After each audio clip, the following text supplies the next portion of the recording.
እንኳን አደረሳችሁ ለነቢያት ጾም ለገና ጾም እንኳን እግዚአብሔር በቸር አደረሳችሁ።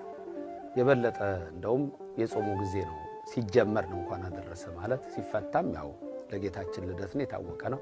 ጾሙ ስለተፈታ ሳይሆን ጌታ ስለተወለደ የዓለም መድኃኒት ስለተወለደ ሰማይና ምድርን የፈጠረው እኛን ለማዳን እዚህ ምድር ስለመጣ በተወለደበት ጊዜም እንኳን ደስ አላችሁ እንኳን አደረሳችሁ መልካም ገና መልካም ጌታ ልደት ለአምላካችን እያል ሁሉ ጊዜ እንናገራለን። ጾሙም ሲጀምር እንደዛው ነው። ምክንያቱም ጾም በሚጀምርበት ጊዜ የሰው ልጆች አፍ ሲታሰር ብዙ ጊዜ ጾመ ልጓሙን ፈታል ይባላል። ሲታሰር ሰይጣን ነው የሚታሰረው።